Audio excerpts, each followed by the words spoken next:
बैलाला, पण एका सर्जाला हरवायसाठी 8 मालक एकत्र आले होते मागच्या अड्ड्यात की जे बाबाला टाकतायत त्यांना बाबा कधी सोडत नाही. बरोबर. एक नंबर वाले जर नाव दिलं तर तुम्हाला 100% शरद बघायला भेटेल आणि पूर्ण पब्लिकला आनंद भेटेल. ते गोष्टी बघू शकता मित्रांनो, विष्णुशेठ पाटील पाडलेगाव आणि आंबेगाव यांचा सुंदर, मलंगड एक्सप्रेस आंबेगाव यांचा सुंदर चांगल्या अंतरात विजय झालेला आहे. व्हॉट्सअपची शर्यत होती यांची जमलेली. कोणगावचा सोन्या होता आणि त्याच्यासोबत गुगली आणि विरुद्ध सर्जा आणि सुंदर. सुंदर आणि सर्जा विजयी झालेला आहे.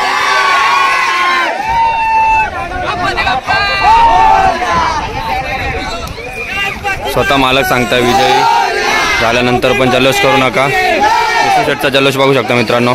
ड्रायव्हर होते ते पाटील ड्रायव्हर तामखाड्याचे.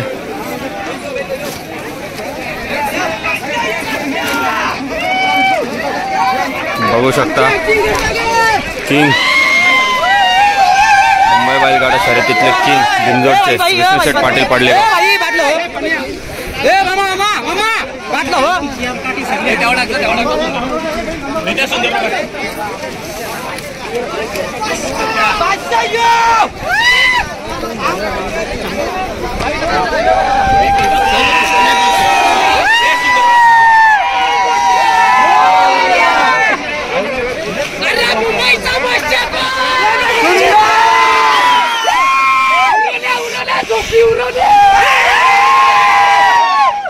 कसा कसा बोलता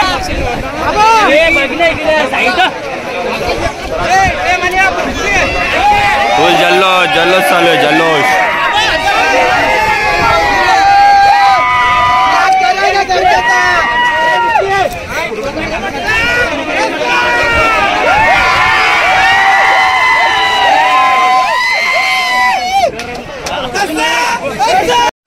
सर्वात पहिले दादा तुमच्या आजच्या शर्यतीबद्दल अभिनंदन. तर दादा काय सांगाल आजच्या शर्यतीबद्दल? आजच्या शर्यतीबद्दल म्हणजे आमचा नियोजन पहिलाच होता. मागच्या अड्ड्यात आम्ही मार खाल्लेला. तर आजच्या शर्यतीबद्दल जेवढं बोलतो तेवढं कमीच आहे. कारण की सुंदर आम्ही हे नव्हतं केला, पण ती आमची चुकी होती सर्वात मोठी. आज सुंदर आणि सर्जा एकत्रित गाडी मारली आहे आणि नाशिकचा जो सोन्या आहे बरोबर मुंबई किंग टाकतात. अहो सर्जा आहे 15 वर्ष पळतं आणि मुंबईत सर्जा किंग आहे. मुंबईचा किंग म्हणून त्याची ओळख आहे, तो आहे सर्जा. आणि सोन्याला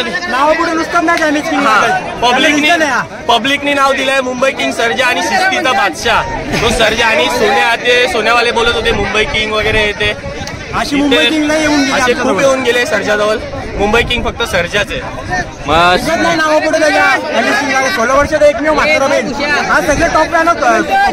दादा एवढे वर्ष झाले तरी पण तो 1 नंबरात पळतोय, त्याबद्दल काय सांगाल? 1 नंबरात पळतो म्हणजे आता मागच्या अड्ड्याचं उदाहरण सांगतो. आज आमचा म्हातारा आहे 15 वर्ष झाली बैलाला, पण एका सर्जाला हरवायसाठी 8 मालक एकत्र आले होते मागच्या अड्ड्यात.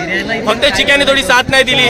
8 मालक एकत्र आले होते आणि आज सर्जाने पुन्हा एकदा ती गाडी मारून दाखवली आहे. म्हणजे आम्हाला अभिमान आहे सर्जाचा की म्हातार वयात सुद्धा त्याला हरवायला 8 मालक एकत्र येतात. म्हणजे सर्जाचं नाव किती आणि दहशत किती आहे. दादा जेव्हा तुम्ही सर्जा खरेदी केलेला तेव्हा तुम्हाला वाटलेलं की सर्जा आपल्याला इथपर्यंत पोहोचवेल? हो नक्कीच, कारण की माझे मोठे भाऊ शरददादा पाटील हे स्वतः बलवायला बसलेले सर्जाला. आणि आमच्या काकाच्या मुलाचा बैल होता सर्जा, त्याने विकायला काढलेला की बाबा तुझ्याकडे बैल ठेव, हा बैल चांगला बैल पळतोय. आणि दादाने जेव्हा पळवला तेव्हा दादा स्वतः बोलला की हा बैल आपल्या भविष्यात कामाचा आहे. तर दादा 16 वर्षाचा बैल असून तुम्ही 1 नंबरातच खेळता, हो त्याबद्दल काय सांगणार दादा? 1 नंबरात खेळतो म्हणजे आम्हाला नंबरात ठेवायचा पूर्ण हात आहे तो सर्जाचा आहे. सर्जा. तर दादा आता ही शर्यत तुम्ही जेव्हा जमवलेली तेव्हा तुम्ही सुंदरचा पैरा मागच्या वेळेस जेव्हा केला नव्हता आणि सर्जा जेव्हा हरला तेव्हा मनात काय खंत होती? मनात खंत म्हणजे आमचीच थोडी चुकी होती. आम्हाला पैरा ऍक्च्युली सुंदरच होता. आता सुंदर आणि सर्जा आहे दोन्ही पडलेगाव आणि आंबे त्या नावाने पळणार आहेत घरचे साथ म्हणून. बरोबर. हा सीझन संपेपर्यंत ही बैल या नावावर पळणार आहेत. तर दादा मी पण त्या दिवशी बघितला तुम्ही सुंदरचा करार करून घेतलेला आहे हा पूर्ण सीझन पर्यंत. आणि आता सर्जा आणि सुंदर पूर्ण विष्णुशेठ पडलेगाव यांच्या नावाने पळते ती गाडी. आंबेवाल्यांच्या नावावर. बरोबर, आंबेवाल्यांच्या पण नावात पळते. पण मुंबईमध्ये खूप वर्षाचा हा एक्सपिरियन्स आहे आणि खूप वर्षाचा लागलेला हा जो अनुभव आहे ते सगळे जुने जाणते माणसं सांगतात की विष्णू शेठ असा हा एक माणूस आहे की हरला तरी पण बिनजोडलाच खेळतो, जिंकला तरी बिनजोडला खेळतो आणि डायरेक्ट बिनजोडला असं नाव देतो की मला टाकलेले पण चालतील आणि मी टाकलेले पण चालतील. त्याबद्दल सांगा दादा. बाबांचा हा पहिल्यापासून खेळ म्हणजे हाच आहे की शर्यत करायची तर पूर्ण करतच राहायच्या, मग तो हारो जितो. बाबांनी एका अड्ड्यात 2 वेळा सुद्धा नाव फिरवलेली आहेत, एकाच मालकावर एकाच गाडीवर हारून सुद्धा त्यांना पुन्हा एकदा नाव फिरवलं. आणि बाबाचं नाव याच्यावरच आहे की जे बाबाला टाकतायत त्यांना बाबा कधी सोडत नाही. बरोबर. तर दादा एकमेव असा भाष्य आहे की टाकलेले पण चालतील आणि मी टाकलेले चालतील, मला टाकलेले चालतील.